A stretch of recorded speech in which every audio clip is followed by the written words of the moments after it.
everybody. It's the BKBK Podcast, where sports and the culture collide and the New York Jets reign supreme. I'm your host, Brandon Phillips, and I'm joined once again by my co-hosts, Brian Taylor, Kerry Taylor, and Captain Kyle McKenna. But listen, before we even get started, I need to just pause all the action and wish my brother, Captain Kyle McKenna, a happy belated birthday. All righty, Kyle? 57 years old. We love you to death. All right. No, don't. This is not my Mo Lewis birthday. This is my Mike Eel birthday. Oh, nice. I'm 47 today. Shout out to the greatest running back ever to wear number 47. Absolutely. Michael Squid Eel. That's right. Yeah, Squid. It's my Mike Eel birthday. Yep. And he went on to play a little bit at Dartmouth too. Sharp guy too, Mike Eel. Real sharp. Love Squid. Greatest screen pass ever against Valley Stream Central. 1991. Yep. Throwback. Definitely. And brought us back too to win that game too. Him and John Hodges. Yeah. Well, actually, I put pressure on the quarterback. Oh, here you go. I was going to have the sack. Here you go. And when he threw the ball to Hodges, Hodges grabs it, takes a step into the end zone. He was only 1 yard away.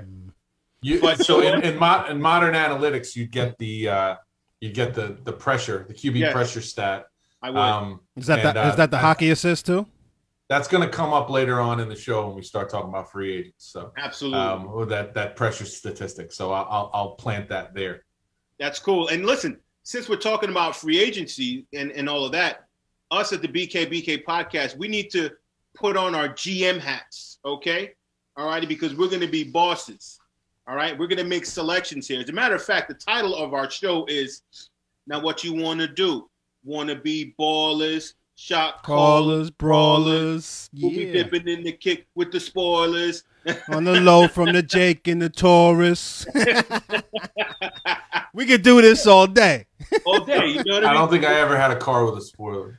Me neither. Come on. I went factory all day. Come on. Now. Kerry might have. Factory spoiler? What? He had the big one that looked like arced up. Really got the aerodynamics when he raced it over in Freeport. He raced it over by the steel factory behind the old Freeport Stadium. Oh man. So listen, so basically we're going to take it from that GM perspective. Like I said, GM hats on, boss hats on. We're making decisions today, okay? And the first part of our, let's say, decision making is a segment, our first segment that I've titled, actually Brian has titled, Keep or Cut. It sounds a little like Cooper Cup, but it's actually keep or cut. So we're going to distinguish and decide which guys, when free agency comes around, that we as GMs, that we're going to set priority to keeping, and the ones that, we're going to let go and cut them. Either let go or actually proactively cut them if they're still under contract to save some money. Exactly. So that we can make other moves. So, Brian, you came up with this segment. I'm going to start it off with you. Talk to us. All right. So the first thing we have to decide is, do we cut certain players in order to increase how much cap space we actually have to spend on additional free agents? So the first name up the bat is DN Henry Anderson. What say you, BKBK? Cut. KUT. Oh, that's easy. Cut him. Easy. And you save $8.2 million. What did you say, Kyle, before? He's not a good scheme fit for the 4-3? I like Henry Anderson as a player. He hasn't done anything on the field to make me want to cut him. I think just scheme-wise, with a change in defense, he was more suited for the Greg Williams style up front, and not so much for the Robert Saleh version of that defense. In addition to that, that was the same reason that he was traded from Indianapolis in the first place. I got it from them that they really liked him there, but he wasn't a scheme fit. So I think he's going to be a scheme fit casualty, and he's not overpaid, but he does save you some money. Yeah, and I disagree. I think I cut him also because of performance on the field. Since he recorded, since he got that contract extension, he's had 1.5 sacks in 29 games. Just not getting it done, right? I mean, you know, regardless of scheme fit, 1.5 sacks from your DN is not going to cut it. Just not. And I think what allowed him to get that is that 1 year that he had 7 sacks. And, right. You know, Henry Anderson is, like what Kyle was saying, not a scheme fit. He's more of a bigger 3-4 defensive end. When you switch over to a 4-3, it allows more down linemen on the line, and it allows more forgiveness with your ends. Your ends can be a little bit lighter and more limber because you have your 2 thicker defensive tackles taking up more space on the interior. So, for instance, San Francisco, you've got Buckner, and I forget the other guy's name on the inside. And then on the outside, you have a 6'3", maybe 260-pound Bosa on the outside. Right. He doesn't have to be 285, 295, or 300 on the outside end. You know what I'm saying? He can be a little bit lighter, and more athletic. And it gives them that forgiveness of being more athletic to get to the quarterback. And we've seen what Saleh has done with that defensive philosophy. So if you have those players and you have someone like Saleh, it really works. And I don't think Henry Anderson works for what we're talking about. And for a money fit, he doesn't work either. So I agree. We have to cut him. Yeah, Buckner would be a 3-4 D end. Like you're saying, Brandon, like he would be that he's that same type of Henry Anderson type player, and you're not bumping Henry Anderson in the same way you would bump Buckner in. Right. All right. So I guess we are in agreement on that one. So the next up is Jamison Crowder. You would save $10.375 million by cutting him. What say you, BKBK? Kerry, I want to hear your answer on this one. I'm definitely keeping him. I mean, my opinion is he's a great veteran. He's a great locker room presence. He, for the most part, doesn't miss games. He didn't complain a word last year when we were losing how many games? We only won 2. And he's still productive. So, I mean, I think that although we could find a receiver to replace his numbers, I think you still are going to need some veterans on this squad, some holdovers on this squad that are going to be winning type players. So I definitely keep Crowder. Yeah, I keep him too. I think he's a wide receiver 2-3 on a good offense. Mm-hmm. And if he's operating at $10 million cap hit as the number 2 wide receiver, so that if you get the number 1 corner from the other team matched up on your number 1, and then allow Crowder to operate in that number 2 slot type role, I think that would be great. I think what we originally envisioned with Le'Veon Bell and Jamison Crowder on the same team when they both came as free agents was that we could line up both in the slot and have a real matchup problem. Le'Veon Bell, diminished goods, not the player that he was in Pittsburgh. Very obvious at this point now that we were right about that. That never came to fruition. And I think it pushed Crowder into that position where he had to be our number 1. Also, injuries did that with the other guys that we tried to bring in. So I think if Crowder is number 2, I think it's a decent amount of money to pay for him. I think it's not bad market value. And I think he can thrive. I think that we still want to get another slot type guy if we're going to run that same LaFleur offense, Shanahan offense as well. So I want to bring in another guy, but I keep Crowder. For me, I keep him. I keep him even if he's the number 3. I hear what you're saying about bringing in another slot guy. For me, I want someone else who is going to challenge, if not surpass, through that challenge, Denzel Mims. I want another bona fide number 1. And Mims, I like him a lot. I think he could be that number 1 as well, but he's not there yet. He wasn't given the opportunity, right, or the fair opportunity because of lack of coaching. The quarterback wasn't playing well. We just didn't have weapons or anything to kind of balance or offset things so that he could progress. Injuries too. What's that? Injuries as well. Yeah, injuries as well. Absolutely. And, we'll talk about this in the next segment, but I would like to bring in a free agent wide receiver. I'm not going to name who my guy is, until we get to that next segment. But if I bring in a stalwart number 1 guy, I have a high-end number 2 in Denzel Mims, I'll pay Crowder that money to be one of the top slots in the league, which he is already. I believe he's top 5. Right. And look at what he's done to produce with bad coaching, bad personnel, bad scheme, and all he does is produce. And before he even got here with the Jets, I believe he was with the Washington Redskins, and they weren't a team that was good either, and he produced over there. I'm keeping Crowder. He's arguably the best player on our team. Yeah, I'd say between him and Marcus May, absolutely. Yeah. No, actually, no. Q. At the skill positions. At the skill positions, okay. Yeah. I love me some Q. I love me some Q, so I'm not going to go against my man Q. Yeah, stop it with the love fest. Anyway, we don't have a trade Q set. Hey, Brian. Today. Huh? I love you too, boy. Yeah, I know. Yeah, you're nice. All right, so I'm with you guys as well. I think it's 4 for 4. I would keep Crowder. When you have talent on a team that is devoid of talent, why would you cut somebody who's getting paid a reasonable rate for what they're doing on your team? Definitely one of the top slot guys in the league. All right, so next up, George Fant.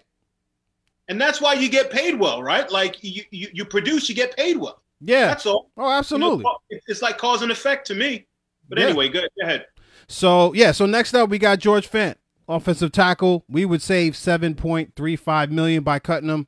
What say you, BKBK? Let the lineman go first, if you wouldn't mind, gentlemen. I mind, but go ahead. Shut up, Brian. I'm going to straighten you out before this episode is over. I keep him. I'd say he played average to above average. I'm going to give him a C+ for how he played this past season. I think he's on the athletic side, or the more athletic side of offensive tackles. I know that for the Shanahan-esque LaFleur scheme that's coming in, they do like more athletic offensive linemen because they do a lot of zone run, zone read stuff, and zone passing type of things, where the offensive lineman kind of has to be on the move on angles, So, as far as running the ball with zones, you get on an angle, you give that running back a little bit room. It's that one cut and then go kind of a thing. And to fill out that philosophy, you need offensive linemen that can move to give that running back that one cut and go option, And if you think about it, I love that running back Mozart that they have, and he fit that program beautifully. If you go back to one of my favorite running backs too, we don't talk about him much either. He's retired now, but he came from one of those zone offenses. Oh my goodness, I forget his name. He played running back at Tennessee. He played in college at Tennessee. Arian Foster, another zone one cut and go type of running back, and we need someone like that to execute this offensive philosophy that they're going to be bringing in. And I think that having an offensive tackle like Fant will help that. And I don't think you're paying too much to have a good offensive tackle do that. He's making right tackle money, average right tackle money. All right, Kyle, I guess that's you. I would keep him for the simple fact that he can play left or right tackle. So even if you don't start him, he's a perfect swing guy when you have an injury. He started at left tackle for the Seahawks, and Robert Saleh saw him a lot because they were in division together, and he saw that he handled Bosa. We watched that film when Fant was signed as a free agent. He had some of his best games athletically against the most athletic Pro Bowl type defensive end from Saleh's defense. So my guess, I'll go so far as to saying there's no way that Saleh cuts him. When he's discussing this with Joe D, because this is the kind of guy they need. Now, that doesn't mean that he starts at right tackle. We might upgrade that position either through the draft or free agency, but he is a good guy to have in there. We had a guy named Wayne Hunter, I believe, yes, back in the Rex Ryan days. Lineman out of Hawaii that swung between both tackles or played like an extra tackle when we brought it in. I see Fant kind of playing that role at the lowest level of his value, and at the highest level of his value, being able to step in and play left tackle if the big ticket goes down for any length of time. So I'll tell you what, I heard, off record, basically Fant needs to play way better than Wayne Hunter, because I can't stand Wayne Hunter, but I know what he was doing as far as what you described, his position.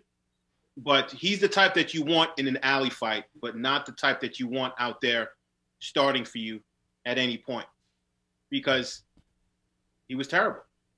You're talking about Wayne Hunter, or you're talking about Fant? Wayne Hunter. Right. Well, see, I said, because I kind of don't even want those two names in the same sentence, but I know what you were getting at.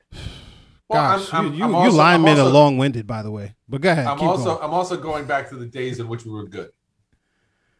So when you're good, you have situations like that where you have a sixth offensive lineman that can play for you. I will stop there, Brian, and you can talk.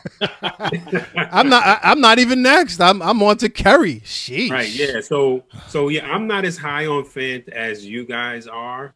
I don't think he is going to end up starting for us at tackle next year, but I do. Again, what I said last year was we need depth at every position on the offensive line, and the year prior to that, because we did not have the depth. Prior to last year, I should say, we were just terrible as far as putting out a starting offensive line goes. And so as a result, we tried to sign free agents like McDermott and Van Roten, and it just, we were scraping the bottom of the barrel. So if you have a guy that Brandon rates as a C+ as a backup, then look, you're doing well as far as depth is concerned. And I believe we need to draft, we need to address offensive guard, maybe on both sides of the line, as well as tackle in free agency and the draft at a high level. So I think you keep him for depth, because he can start for you at the right tackle position and can swing to the left tackle position in the event of an injury. But I'm not as high on him, but I think the money is conservatively spent by keeping him on the roster. All right. So I'm going to say cut, right? My perspective is that Pro Football Focus grade last year was 61.6. It's not going to get it done from your right tackle position. And if you could save $7 million and use that, let's say add another $5 million, $6 million to that, and actually get a top tier right tackle in this league, somebody that's already had experience playing in this league, or putting a rookie out there potentially that you draft in the first couple of rounds, I think you're going to get better production, and you can use that $7 million and spend it elsewhere. Now, if you want to re-sign him later on, because to me he's a backup and not a starter, then fine. You re-sign him later on during, your free agency process. But prior to having to owe him or guaranteeing him any money for this year, I'm cutting him. That's me. Wow. Yep. That's so, me. Brian, yes. Before we move on to the next thing, do you have someone in mind to replace him if you cut him, who's a free agent, that is not in your top two free agents that we're going to cover in the next segment? Absolutely. Yeah, absolutely. So there's a young tackle, and I forgot the dude's name off the top of my head, that's on the Carolina Panthers, that is a top-level right tackle in this league right now. And he's young, 25 years old. He's proven that he can play in this league and play at a high level. I think his Pro Football Focus, Morant or something, I think is his name.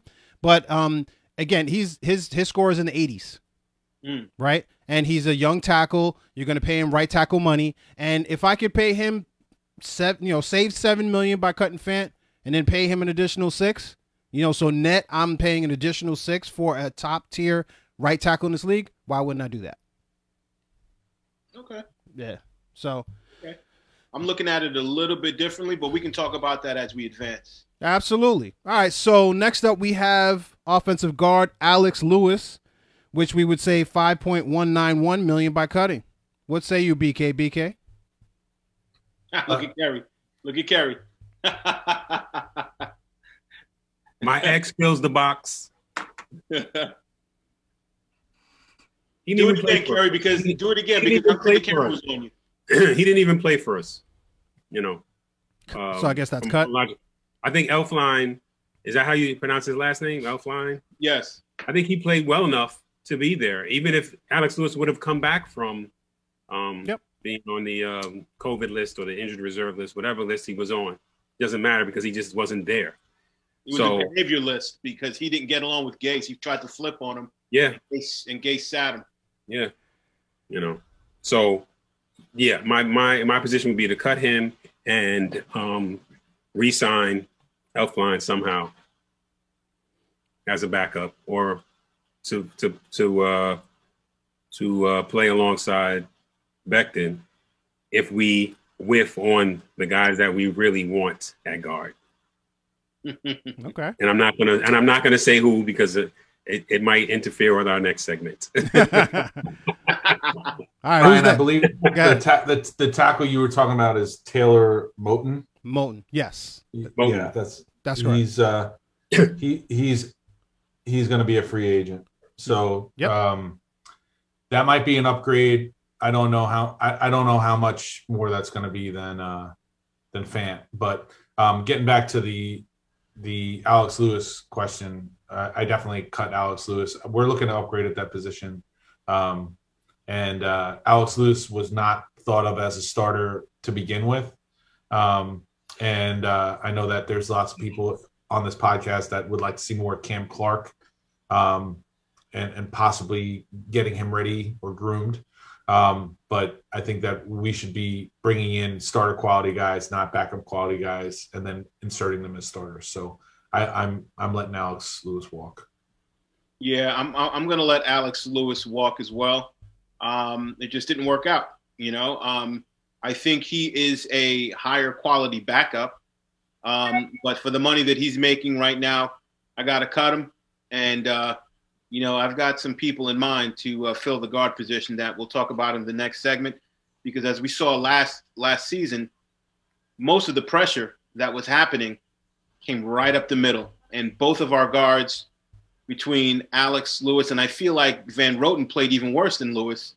I don't know what Pro Football Focus graded them as respectively, but just from the naked eye, to me, Van Roten played even worse. And, you know, sorry, he's a Long Island guy, you know, but whatever, you know, he didn't play well. Alex Lewis didn't play well. And I thought that brought down the play and effectiveness of the number 10 ranked center in all of the NFL in McGovern. And he just, the entire just middle of the line just wasn't able to congeal and gel as a unit whatsoever. And it just made everything just absolutely terrible, from passing to running to just everything. So he's got to go. I think, too, that with a new O-line coach and a new regime, the possibility of bumping McGovern out to guard and improving the guard position that way might be in the mix. I know Brandon's talked about his ability to play both positions before. Yep. And maybe we draft a center rather than a guard and we bump McGovern out. I don't know if you have this in front of you, Brian, but how many years does McGovern have on his contract? I don't have it in front of me, but I'll pull it up. I believe it's no more than 3. I don't think that Joe Douglas signed anybody. No, he's got. I think he had the highest dead cap out of all of the offensive linemen that we signed. Yes. So that's one of the reasons why he's probably not even on this list, because we're not going to save any money by actually cutting him. So he could play center or he could play guard, is what I'm saying. So, right. But that doesn't change Alex Lewis's fate or Van Rotten's. You know, if we want to skip ahead to that one, I cut him as well. Yes. Okay. Well, yeah, he was the next up. And my opinion is Alex Lewis gets cut, and so does Van Roten. So we're on the same page from that perspective. It's Roten. Is it Van Roten or Van Roten. Roten? Like that. Oh. It depends on which game you're watching. I like That rhymes right there too. I'm staying with my pronunciation on that one. Okay. Funny. Is that because he's from Rockville Center? No. we would put a lot more respect on his name if he was from Baldwin. Yeah, totally. We Even if he was from Rockville Center, but in the Baldwin School District, we put more respect on his name. Or if he played better. But anyway, so all right. So who's next? Rotten Roten? Cut, keep. Come on, talk to me. Well, I already said it before, articulated before. Van Roten, he's got to go. And I just thought that he played just really bad. I thought that he was the worst player on the offensive line that was, put in as a starter. I think he played worse than Fant. I think he played worse than McGovern. I think he played worse than Alex Lewis. So he's got to go. I think he was the weak link in an already weak chain anyway. And, he's got to go. I'll say one thing. Since we have our GM hats on, I think Joe Douglas did very well in the draft so far. But honestly, he had a poor free agency year. Oh, absolutely. Absolutely. All around, I think he was thinking far ahead, because I think every move he was doing, he was trying to save money and getting B-list players rather than trying to score an A-lister or two. What I would give him credit for was not locking into long-term deals with the wrong players, right? Yes. Because you can compound that issue by having additional dead money that you owe these people in year 2 or 3 when you move on from the mistake, and you still have money that you can't spend elsewhere. So that's one of the things I think he was very savvy as far as knowing, I'm not sure about these guys 100%, so I'm not going to give them that guaranteed money that I'm going to be on the hook for in further years down the road. So I'll give him credit for that. So to Brian's point, what I do want to address is the fact that we have so much cap space right now, and the fact that we're carrying over, what is it, like $20 million of cap space from the prior year to 2021.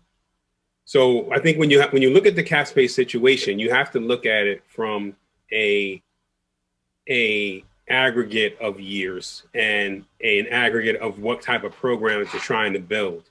And clearly he had an eye this year, or last year, at the end of last year, in signing free agents, in an eye on looking at this year and years going forward in terms of the cap availability and who you're going to be able to sign going forward with regard to how you're going to develop this team. So I think I'm going to reserve judgment until I see what he does in this year's free agency, in order for me to evaluate what kind of job he did with the Van Rotens of the world and the McDermotts and those kind of guys, and the fans of his free agency signings. Well, so and I don't want to go too far down the rabbit hole, because I know we have to move on to the next part of the segment or the next segment in general. But so you can't judge him on his free agency last year based on how they performed in year 1, is what you're saying? No, I'm talking about in terms of what his plan was. We clearly, even Coach Kyle indicated that, I think we all saw that he was trying to build a plan that could benefit them going forward as well, in terms of who they signed. He wasn't going to commit to anybody long term, because maybe his purpose was, look, this is a COVID year, it's a lost year. Maybe his purpose was, look, I don't see the big free agents out here that I really want to sign, so I'm going to sign these guys that I may or may not want to significantly commit financially to, in light of what I really want to do going forward in the other big free agents that are going to be coming available in 2021, 2022. Or maybe I want to get Gase fired. I think he knew the whole time that Gase was not going to last the year. I mean, potentially this whole season, I think was okay. I gotta clear. You know, I'm gonna pull the tablecloth off the table and see how many things are still on there when after I do that, or like rip the Band-Aid off, kind of, and get to the point where I think Kerry put it very eloquently that he has done everything he's done here is part of his overall plan, in my opinion. You know, like the long-term vision with short-term solutions, and all those signings. I would really hold off on judging him on those, other than to say that he needed to put a team on the field this year, and with all the opt-outs and with the outlier of a season that this was. I think next year, with a new coach and an aligned plan, I think that's where we see, you know, the fruits of the labor, so to speak. So, yeah, I don't like the way that Van Roten played, but and I don't like the way Alex Lewis or McGovern played. But I think that with a new coach now, it's a light at the end of the tunnel type of thing. And to his credit, wasn't Van Roten was our center, right? No, he was our right guard. Who was the center? McGovern? McGovern. Mm-hmm. Right. To his credit, wasn't McGovern like the number one center out there at the time? No, he was number 10. He was the 10th ranked center. So that's no, I'm talking about in free agency. Number one free agent. Free agency. Oh, free agency. I think he was number 2. Yeah, I think it was number 2. Was the number one. I mean, none of us looked at that signing as, oh, you don't sign that guy. I mean, I think we were excited about the fact that he signed him. I think there was a center by the name of Ragnow that was number 1. I think he was in Detroit, or went to Detroit, or was from Detroit. He was in Detroit, and I think he went to Arizona. Yes, something like that. But Sure. And he played well. He did play well. Yeah. I know Ragnow played well. So that's your center. But I wasn't happy with Fant. I wasn't happy with Van Roten. But Brian, you're not happy with Fant. But these two guys are willing to keep this guy. So well, they're wrong. So I mean that just makes it easy. That's fine. But they wanted to sign them in the first place. But that was wrong too. So anyway, I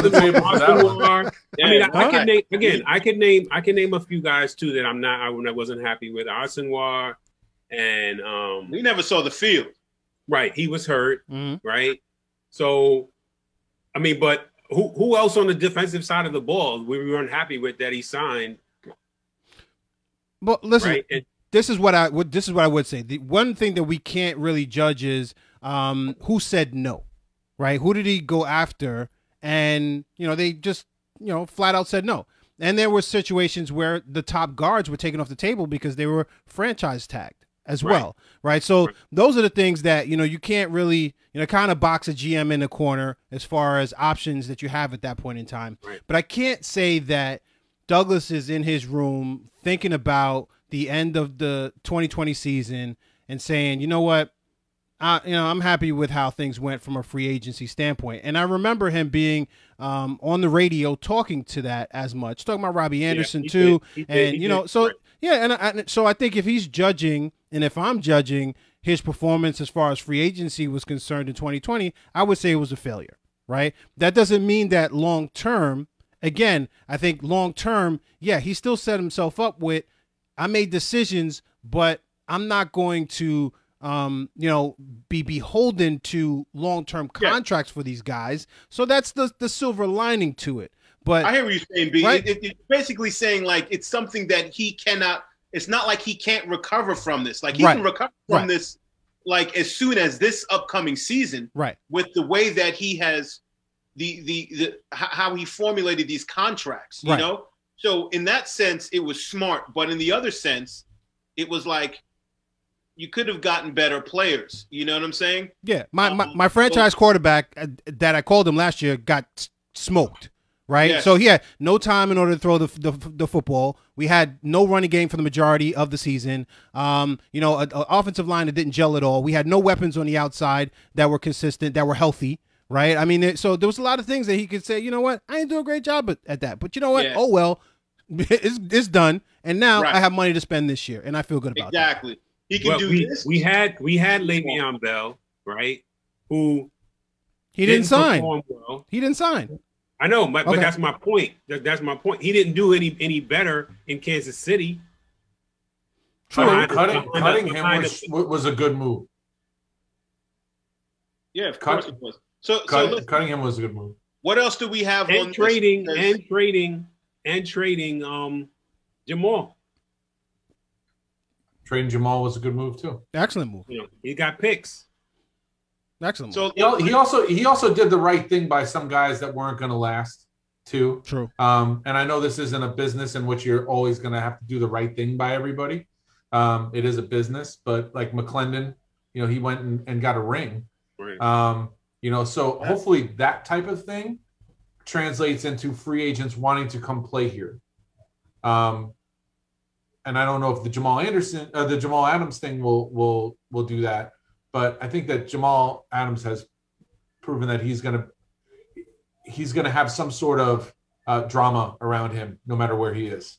I think so too. That's not a Jets thing. That's a Jamal Adams thing. Yeah, it's a personality thing, and everyone has their little different personalities. And you know what? I mean, I think Joe Douglas looks very closely at character. Not saying that Jamal Adams is a character guy, but sometimes there's a personality thing as well.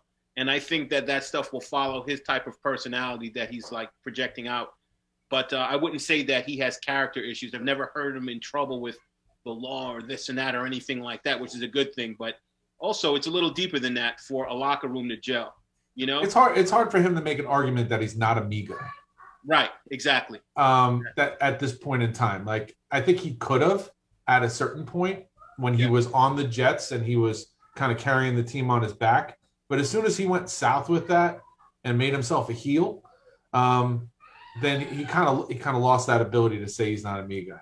But are we gonna? You guys want to run through some of these? I want to move on to the UFAs? next segment. Okay. I want to move on to the next segment as far as the free agents that we as GMs, the top two for each person, really want. But before we do that, I just want to shout out a few people that's watching our show right now. Al Sobel, you know, is what watching. Up, Al? Miguel Rowe What up, Al? is watching. A gentleman by the name of Kyle Carroll is watching, and he's got a few comments regarding Van Roten. He said that Van Roten is the best lineman on our team. Kyle Carroll. Kyle Carroll from Southside High School. Where you go to Right. Southside? He must be from Southside. Yeah, he's got to be from Southside. Kyle, I totally disagree with that. Actually, I think Van Roten, he's from RVC, but I think he went to Catholic school. Went to Chaminade, I think. With the Chaminade. So, yeah. You know, he can go hang with Dean Casanova. Oh, you know you gotta go there. You know, Dr. Dean Casanova. Yeah. So, but he's watching. So, Kyle, we appreciate you watching the show, but you're wrong. I respectfully disagree with you. He is the worst starting lineman on our team. And also, Kyle is saying that Van Roten played Baldwin Bombers football. So nice. That's a good tidbit. I played Baldwin Bombers. I thought we knew that. He said that. I think he said that in an interview. Oh, okay, cool. Yeah. I played in the 5th grade as well, Baldwin Bombers. So that's kind of cool, you know.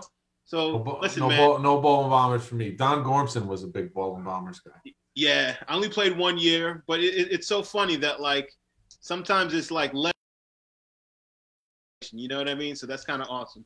Well, I don't know how old Kyle Carroll is or whether he played Baldwin Bombers or not, but they had that run with young Shippo, Bobby Gormson, and Brandon Moore, where I don't think they lost a game for like 6 years. Yeah.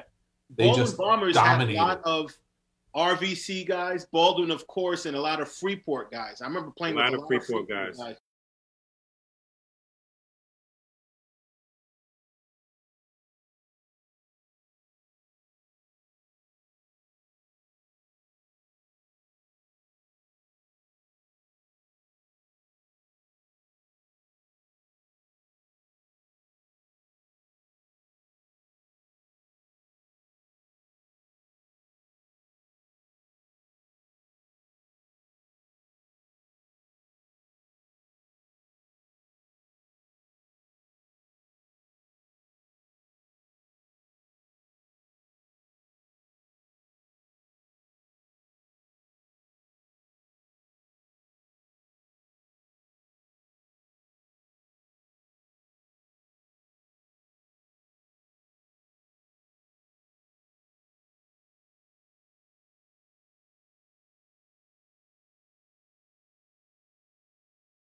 inch taller.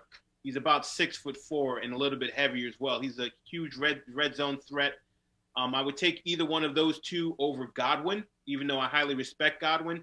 But I think the Jets should really throw the money at Allen Robinson. And if we can't get him, I'd be disappointed. But if we can get Galladay, he would be a huge consolation. And I'd be thoroughly satisfied with having him. So we need a weapon on the outside to complement and to allow Denzel Mims to grow.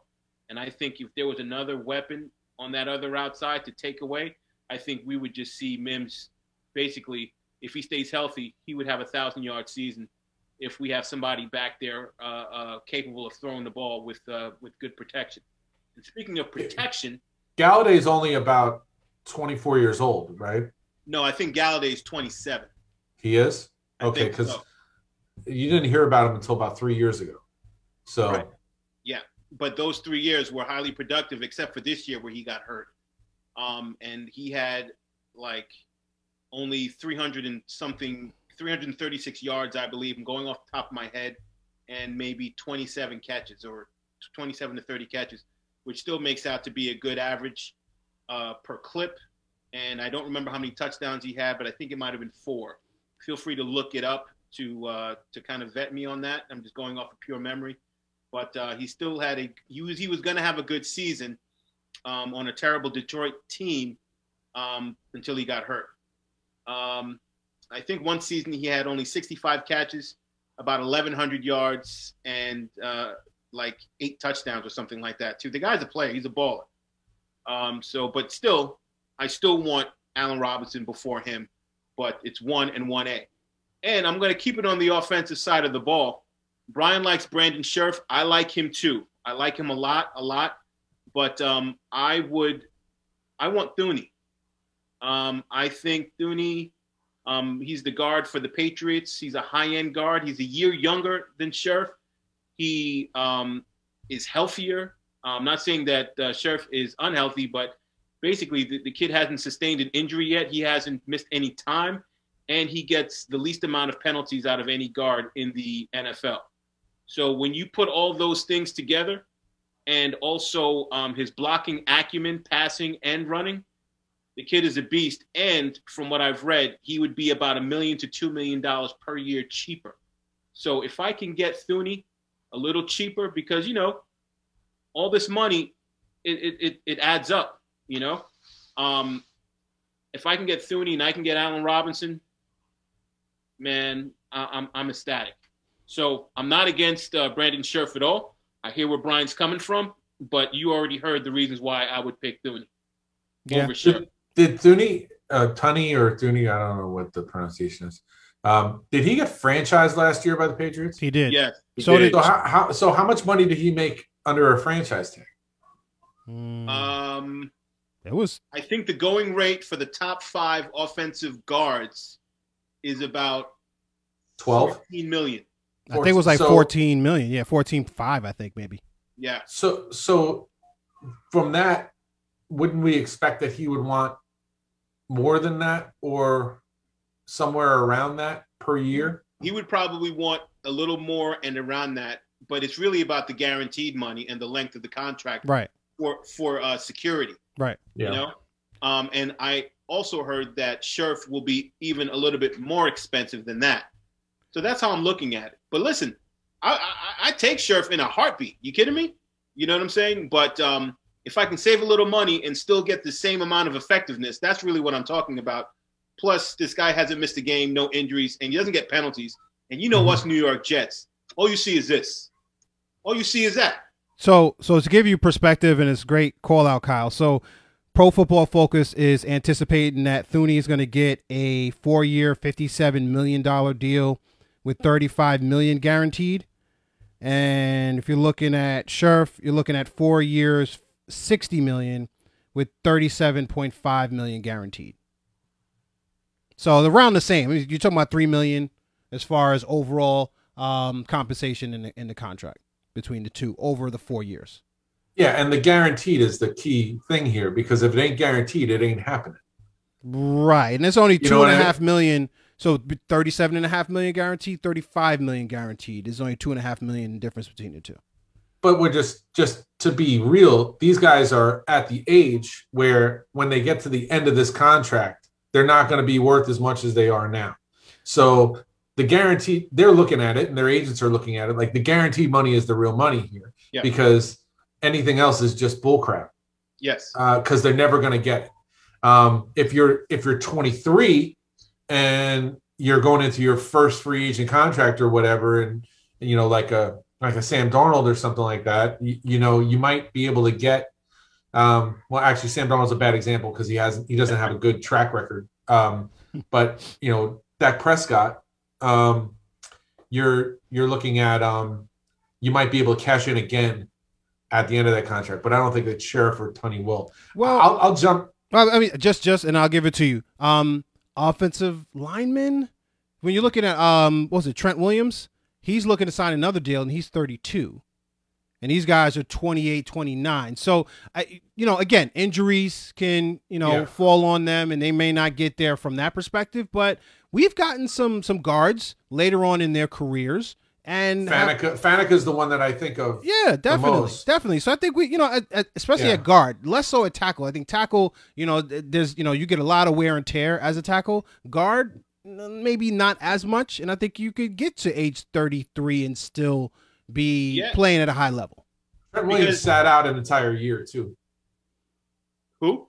Trent Williams. Yeah, he did. True. But he's still 32 though. But go ahead. The difference between, and I agree with Brian's point, the wear and tear, if you think about taking on these edge rushers, right? And if you think about guards, the guy is usually straight up in front of him.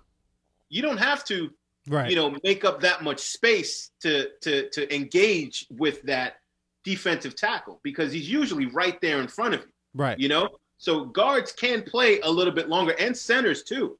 Mm-hmm. Look at Kevin O'Brien, how long he played. Right. Yeah.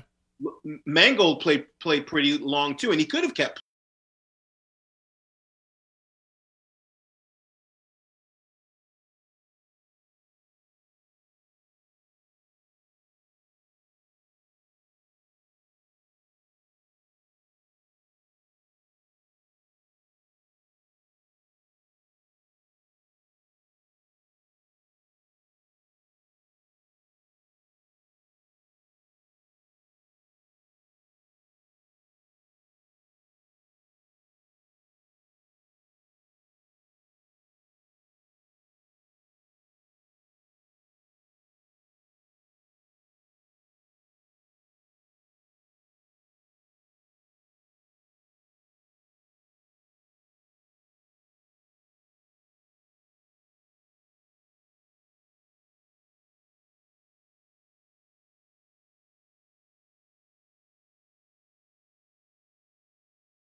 So I think him, and maybe he does a Woodson type move and moves to playing some sort of nickel safety or something like that, or even maybe a slot corner. But I think Richard Sherman would be a good signing, and you could probably get him at a good price. The other guys, I would say Juju from the Steelers. They're not going to be able to keep anybody. I don't know what they're. We love the Steelers. We love the decisions they make personnel-wise and everything like that. But their cap situation is terrible. They are they're carrying Ben Roethlisberger with a $40 million cap number, and it's hard. 81.3 to be exact. Well, I think a lot of the good teams have issues with the cap because they have to sign their players, right? So eventually it's going to explode on you, no matter what happens, right? Seattle. Same issue with them. As soon as you sign the quarterback, then you don't have money to sign other players, right? So eventually it's going to come back to bite you. But that's what the cap's supposed to do, though. It's supposed to make parity. Level the playing field. And I think this year, more so than ever, you're going to have teams like the Jets or the Jaguars or whoever the bottom barrel people are going to have that ability to make a quicker jump because of the situation salary cap wise that a lot of these teams are in. And we talked a lot on the text chat about how, you're either going to win a Super Bowl with a legend quarterback or with somebody on a rookie contract. Right. And Robbie Sabo from JetX wrote a great article about that, saying how, that's where your salary cap structure is going to be. And right now the Steelers have that legend quarterback at a high price with Ben Roethlisberger. They have to figure out what they're going to do there. Are they going to cut bait on that and start with another rookie contract, or are they going to bring somebody else in? It's a tough thing, but I think Juju walks from there. He is somebody that could potentially be a number one for us. I also like Curtis Samuel, Brooklyn kid down with Carolina, as that Deebo Samuel type that the San Francisco 49ers use so well. He's a Swiss Army knife. He's a guy that can block, do reverses. He can catch the ball as a possession receiver. He's a big play threat. He's young. He could do some good things, and that's what I was getting at before with that second slot. If you're going to have him as the number 3 receiver, Crowder as the number 2, you just then have to determine who that number 1 is, whether it's Mims or whatever. And Perriman hasn't come up in this conversation at all, because I think that when we do talk about UFAs, I'll be the only one that would even think about keeping Perriman based on what I've heard from you guys. And I'm not really I'm not really dying to keep Perriman. I just think that Perriman has more to give and could be a good thing. But I don't think Perriman's our number 1 receiver.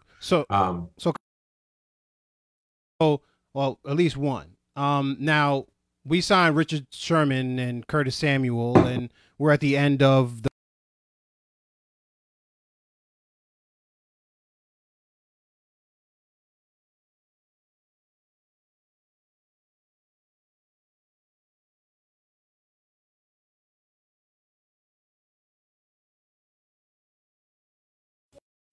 Okay.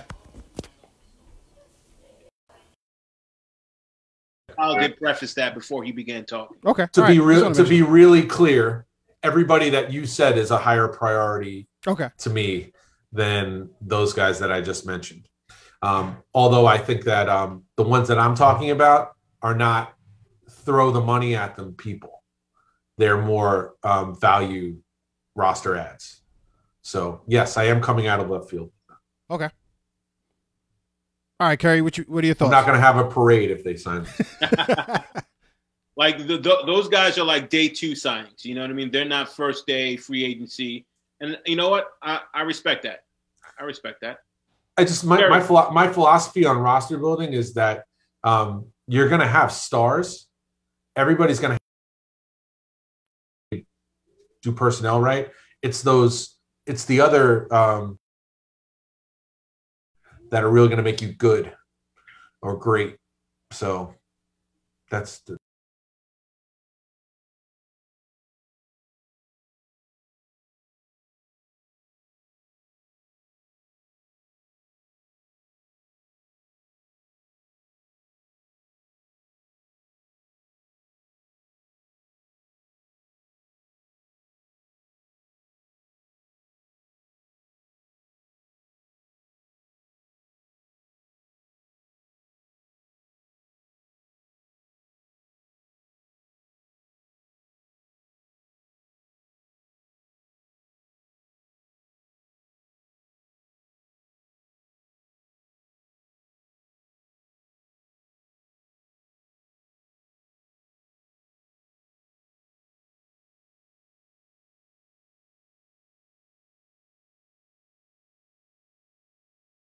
They didn't win, right?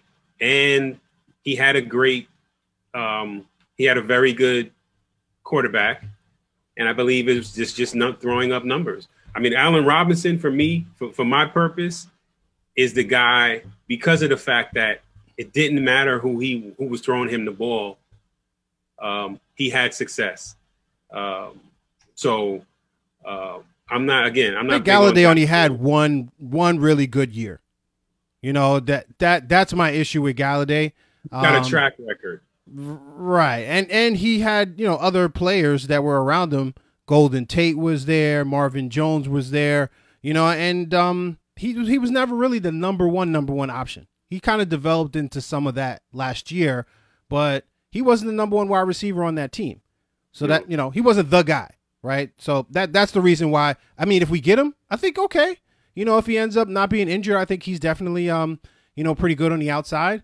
But, you know, to me, Allen Robinson is, you know, 5 notches higher to me because he's always been the number one option and he still produces.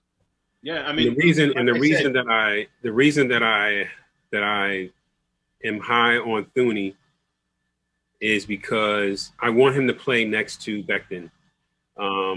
And I want him to learn from our franchise left tackle in terms of how to stay on the field, not miss games, how not to be penalized. You build an offensive line over time. No offensive line is going to gel significantly over a short period of time. You know, if these lines that are good stay together, and having Thuney on this line and maybe another guard that we draft, hopefully Slater, who can be you know, sort of that utility knife that we've been talking about from these other guys that are lesser than he is, who can play center or guard or tackle for that matter. You know, I feel like we put that kind of line together, then everything else will fall into place. So, and just to go back, appreciate that, Kerry. So Alan Faneca, just to go back there, was an All-Pro his age 28, 29, 30, and 31 seasons, all with Pittsburgh. And with us, age 32 and 33, he made the Pro Bowl those years. And he did play another year after that, 16 games with Arizona the year after, just as FYI.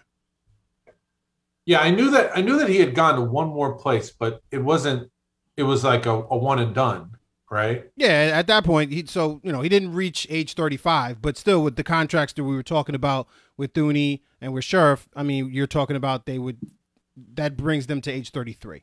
So that would be the last contract. This would be the last contract that both of them would sign for the most part. I guess my point is that when you get to that point, you renegotiate. Or you get cut. Just to kind of correct you on what you said that you thought that Galladay only had one good season. He had two. Yeah, he had two.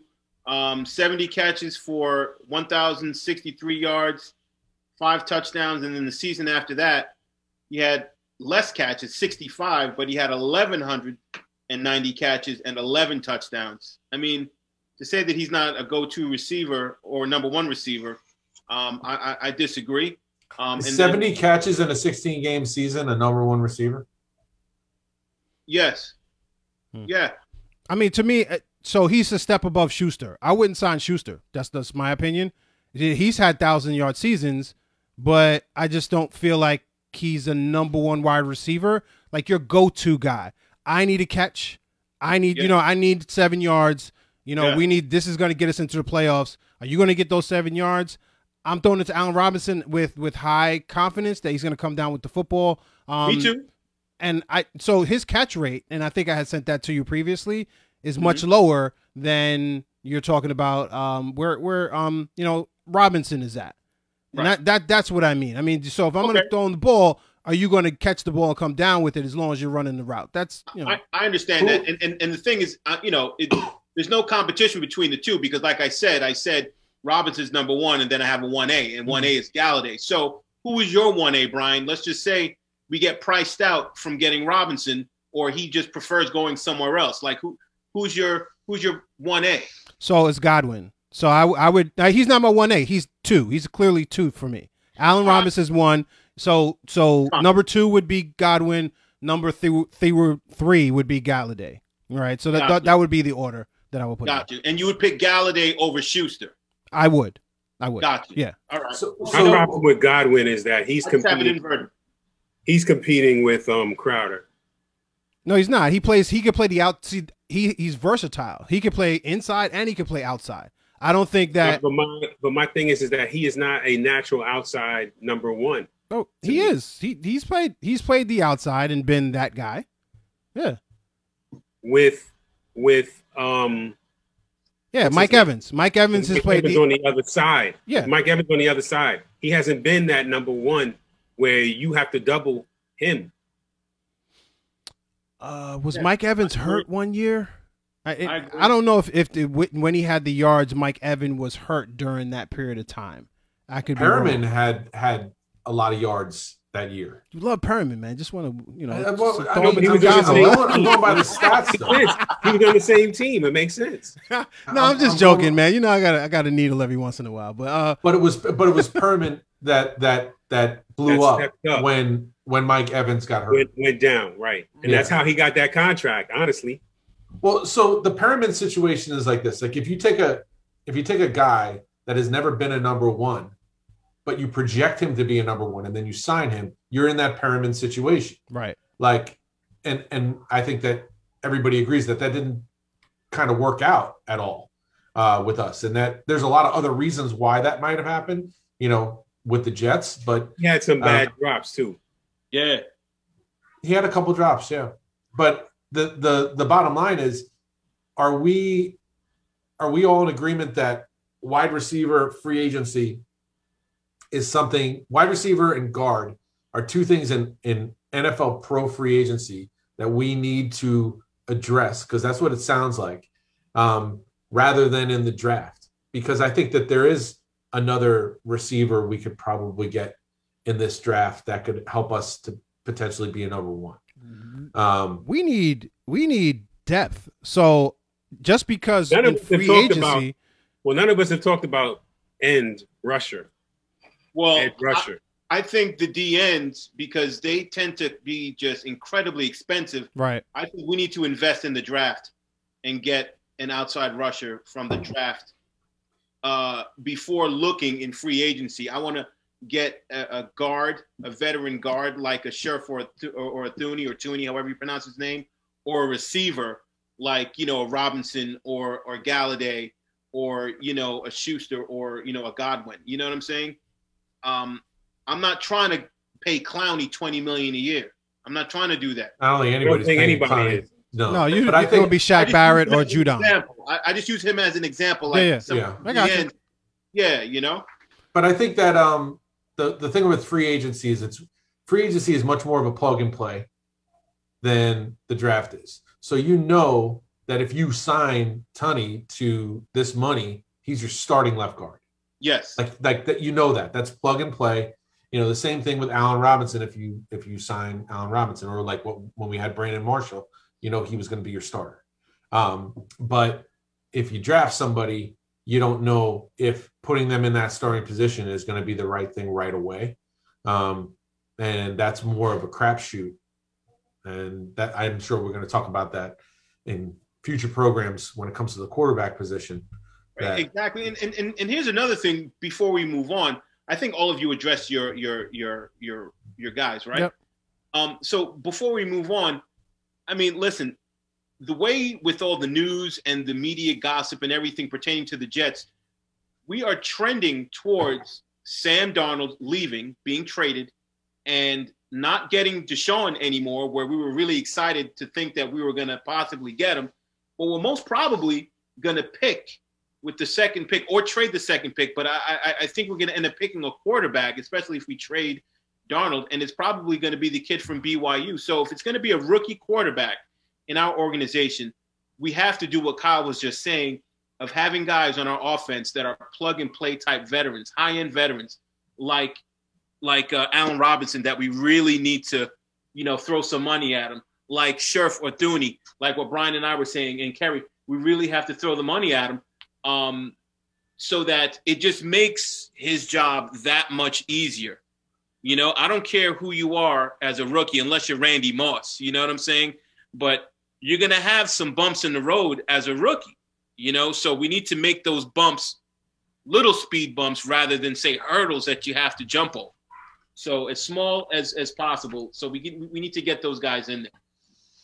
So last thing, guys, anybody want to sum things up before we move on? Because I want to talk a little New York Knicks. Yeah, I would just say, getting back to my philosophy that we mentioned previously, it's this year's free agency is about quality, not necessarily quantity, right? I'd rather have premier, top tier, you know, day one, day two free agent signings than, you know, 2 weeks into it signing our starter at guard or wide receiver, right? And if not, you know what? Keep the money in your pocket, and then let's go to the draft and do what we have to do, right? I don't want to spend that money on the third tier, fourth tier wide receiver or guard, my opinion. So basically, you don't want a repeat of last year's free agency. Oh, absolutely, absolutely. That's why. Well, that's why they're carrying over the money to this year, Yeah. to this year's draft. I mean, to this year's free agency period. Look, if you got you have anywhere between $70 and $100 million in free cap space, you better land somebody. You better land 2 high-end free agent starters day one, day two. I mean, pre-day one, day two. Right. Yeah. So, I think we're on the same page here, guys. So let's see if we're on the same page as we move on to our next and last segment. We're going to talk a little New York Knicks. So the Knicks, they're surprising everyone. You know, first of all, we've lived basically a whole entire generation of the Knicks just completely stinking up the place. Mm-hmm. The organization on down, from ownership to players, bad decision-making, bad product. We haven't been to a Knick game yet, you know, together, you know, and we have, you know, we have some access, you know, and we haven't done it. Why? Because it's like this. I don't want to walk in the garden, you know, kind of stinks a little bit. But do the Knicks this year now with the new coach, the new players and everything, do they have a shot at actually making the playoffs and maybe doing a little something?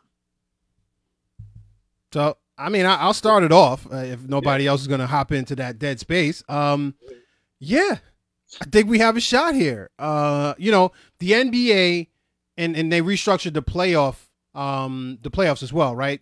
Normally it's the top 8 go to the playoffs and that's it. One plays 8 and so forth and so on. But now they have the play-in tournament now as well. So teams from number 7 to 10 now go to this play-in tournament, and then they decide who ends up as the 7th and 8th seed in order to be in the actual playoffs at this point in time. That's kind of hot. Yeah, so it kind of opens things up, right? So now you have other players or other teams that can be a part of the process. But to be honest with you, the Knicks have a chance of being in that 6th slot where they don't even have to be in the play-in tournament. Now, right now they're 7. Right now they're 7, right? So they have what are they, 14 and 15 or 14 and 16? 14 and 16. So 2 games under 500, and this is the NBA, especially the Eastern Conference, right? Which is not the dominant conference. So you can be under 500 and still end up as the 6th seed potentially in the playoffs. So this East is wide open, and I think that that's part of it. But I also think that, listen, we come to every game playing tough defense for the most part. And like Thibodeau says, if you don't have to shoot well in order to win games, right? We kind of muck it up and make things a little ugly. And sometimes we have to because we don't have the offensive firepower in order to compete with some of these teams that do. So as long as we play tough defense every single game, then I think we have an opportunity to win games. Now, we're not consistent, and that's why you see our record being what it is. We'll beat the Jazz, but then we'll lose to the Magic, right? So, you know, we can play up to our competition and down to it. I was hoping that we weren't going to do that against the Orlando Magic the last time we played them, but unfortunately, you know, we couldn't hit the rim, much less the net. and so with that, it was like, all right, well, we're not going to win this game if we can't make shots, because we have to shoot the ball well in order to keep up with some teams that are going to throw up 120 points against us in any given night. So, and I think, listen, if we stand pat, I think we have an opportunity. if we tinker with the roster, and I don't think we need to make a wholesale Bradley Beal type of trade in order for us to make the playoffs. And I think that's the number one thing we should want to do at this point in the year. Let's just make the playoffs, right? Turn into a winning program. Make folks, you can see them, they love playing with one another as far as the team is concerned. That's because they're winning games, right? If they were, if they're 1-20, 1-29, or whatever the record is, I don't think that they would enjoy winning and being around one another. But because they're winning games, it feels good. Yeah, my opinion is this. So, we've definitely had the discussion of, well, what do we do? Do we trade away for another starter? Do we trade away our assets, which would be, Randall? And towards the beginning of the season, probably the first 10 games of the season, or maybe the first 12 games of the season, I said, look, we need to get rid of Randall. We get all we can get for him, and then move forward. But obviously, since then, he has torn up the league. He has earned the respect of not only his peers on the team, but his peers on other teams. And, he says himself, what does it look like when you improve, when you have a significant improvement in year 7? That doesn't happen. That speaks specifically to the coaching, right? And I think I said in the beginning of the season, I think the most important player on this team is going to be Thibodeau. And he has proven out that theory.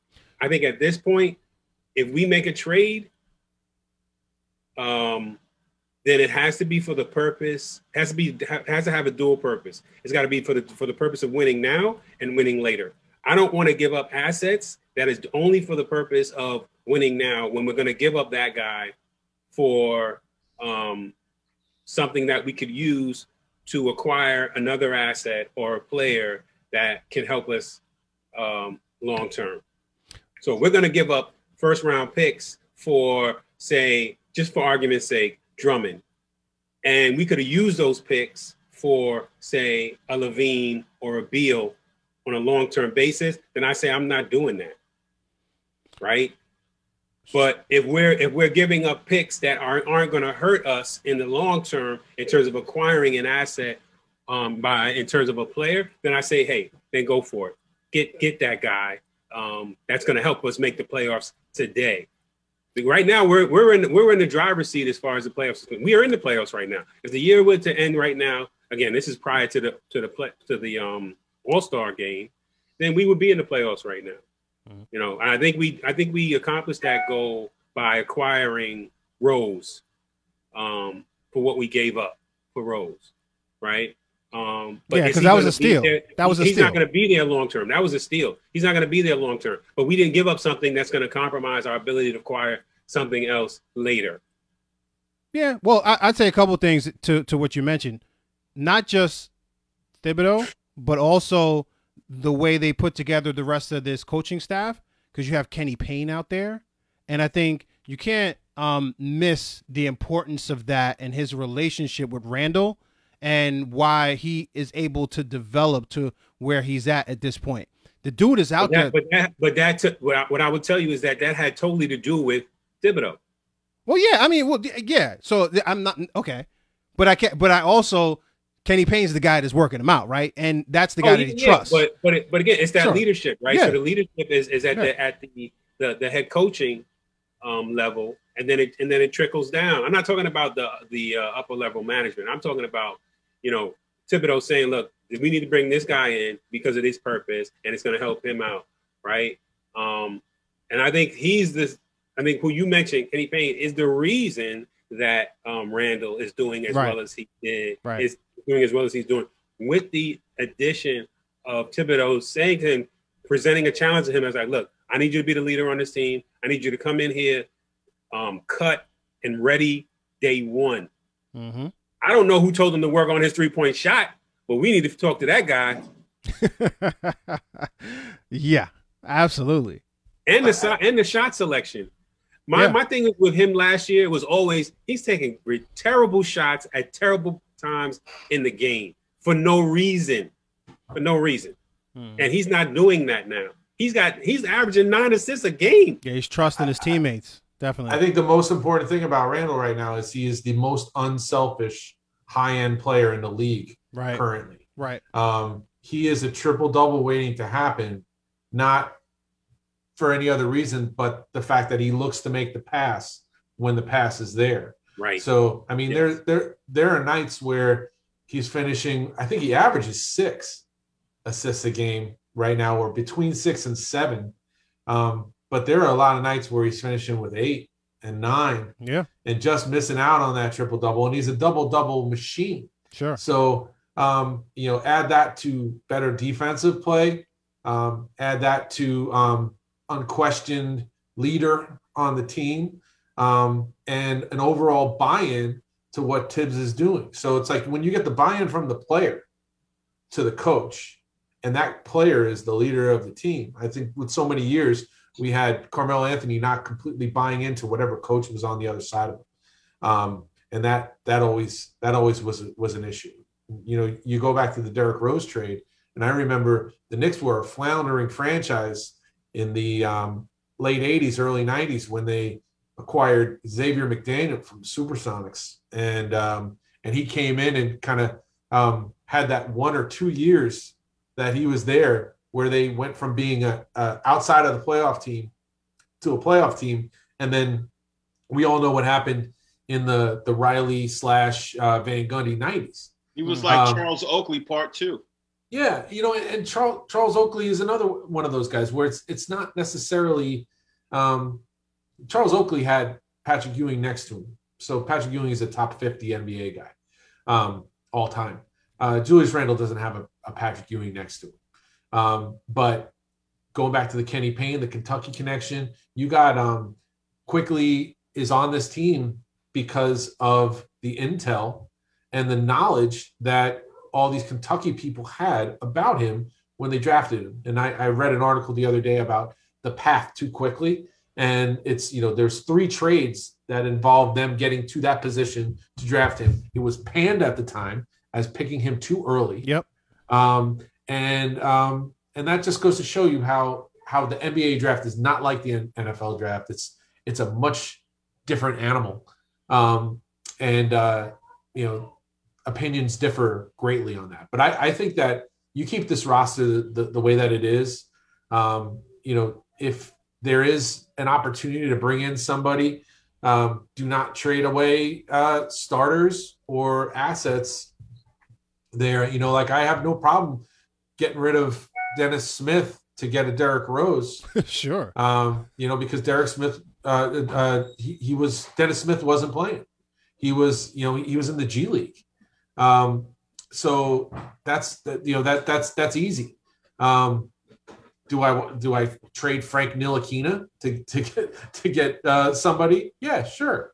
But I don't want to mess up the chemistry of this team because, like you guys said, they enjoy playing with each other. They have buy-in, and their all-star is an unselfish player who's getting respect from everybody in the league right now. Yeah. Was he voted an all-star this year? They haven't voted. They haven't chosen the backup players, I believe, yet. Right. But everybody's predicting that he will be on that East roster as a backup. That'll be fantastic. I'll take it any which way. And before we sign off, I just want to say one thing in regards to that. I think the key to this whole thing, guys, for the Knicks is patience. So basically alluding to what Kerry was saying before, if we need to take our time with building this franchise, I think now is the time to execute that patience, because we were basically a generation away from anyone thinking about us a generation ago, and during that time, maybe just one time when Carmelo Anthony and we had Amari Stoudemire there, that we were being thought of somewhat highly. But for the most of that time, the Knicks have been a deplorable organization. So if we take the time and fly below the radar and slowly build our team up, I think now's the time to do that. And we can effectively do that because we're still kind of below the radar, even though we're in the #1 market in the world, but still people aren't really talking about the Knicks. I'm not seeing them on ESPN. I'm not seeing them like that on all these other sports stations like that where people talking about us. They're talking about LeBron. They're talking about the Lakers. They're talking about the Nets, who I can't stand. Right. They're talking about the Knicks. It's not going unnoticed what the Knicks are doing in New York right now. Oh, sure. Especially specifically because of Randall's been playing so well, and that's driving him being on the All-Star team right now, which is good. But here's the thing: if you're getting better, you're not going to become unnoticed. But all the teams that I just mentioned before you said that are flying above that radar of the New York Knicks. Well, listen. Because well, let's understand. We're 2 games below 500. Yeah. Right. So those teams you mentioned are in the NBA championship conversation. Right. And that's how bad the organization has been, that we are starving for them to be average. Right. We're just right. And let's not forget that although we might be number 1 and 2 in defense, we're also number 28 in offense. So part of the reason is because we can't score. So my thing is, to your point, look, I get the whole, you don't want to give up assets, blah, blah, blah. And the issue regarding Carmelo. The problem with that, the mistake we made with Carmelo is trading away assets for a player that we could have signed in the summer, right? We're not talking about that if we're talking about trying to acquire a Levine. And what does that mean, Kerry? That means that we were not what?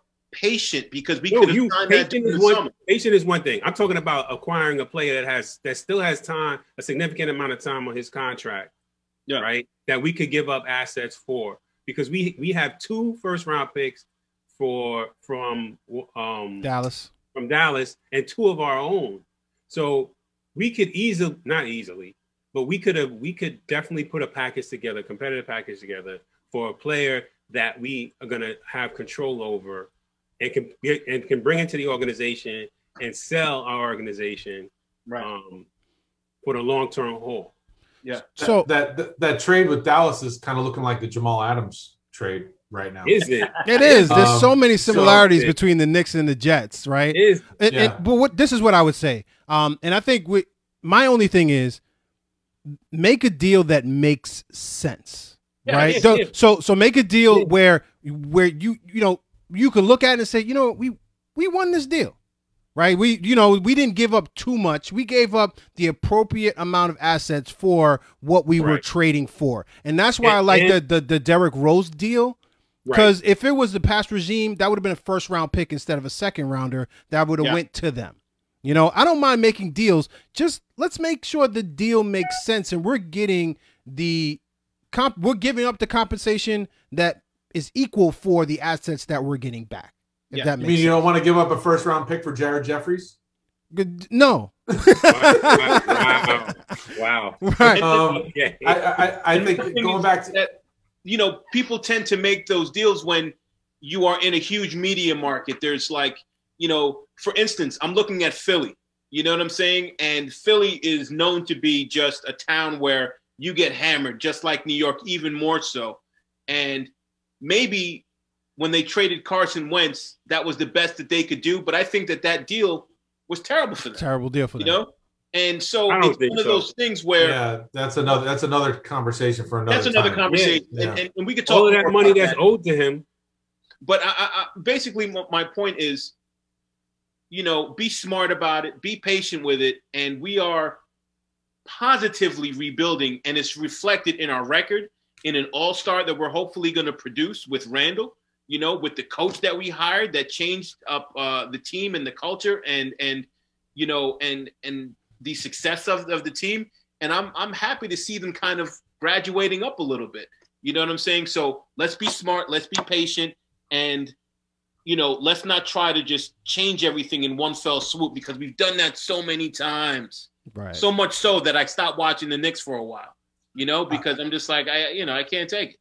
It's not easy for me to watch these games like it is for you guys. You just turn on MSG and watch it. I have to jump through all these hoops, or hope that something is broadcast on my cable out in Seattle. But I long for a playoff season, the May, June, where the Knicks are must-see TV, where I plan my whole schedule around whether the Knicks have a playoff game that night. Like, that was the best, when it's like, now I can't do anything on Tuesday and Thursday because that's game 1 and game 2 of the Knicks Heat series. Yeah. Like, that was the best. And I know, I have a wife who's a huge Knicks fan as well. Or the Knicks Pacers series, Oh, like any one of those rivalries, if we could have something, like, how great would it be if the Knicks make the playoffs, win a series, and then it's Brooklyn versus New York in a 7-game series in which we go the team, the league's best defense goes against the league's best offense. That would be really, really fun. Win or lose. So I just long for that like, appointment type playoff. Sure. Listen, Sure. I just long for that in all of New York sports. Well, at least the New York teams that we root for, being the Jets, the Knicks, the Yankees. See you later, Mets, Kerry. Yeah. So listen, I think we've run our time here. This is a good show. Great to be back on the air. We haven't broadcast anything in a while. Yeah, whatever, Kerry. I see you down there. Just want to thank all of you for watching another episode of the BKBK podcast. We want to be able to keep bringing you the latest news and viewpoints of where sports and the culture collide and the New York Jets reign supreme. Keep watching us. You can find us on Facebook on our BKBK podcast fan page, Twitter on @BKBK podcast, Instagram @BKBK podcast, as well as on YouTube. When you go to YouTube, just type in BKBK podcast. Make sure you hit the like and the subscribe button. Share us all over the place. We're trying to build these numbers up. And if you just want to just check us out, as far as just, if you're driving in the car, check us out on iTunes. Go to bkbkpodcast.podomatic.com. All righty, and you can find us there as well. So that's it, folks. We love you guys. Thanks for tuning in. Let's go BKBK podcast. Let's go Jets, and let's go Baldwin Bruins. All right. Love. Yeah.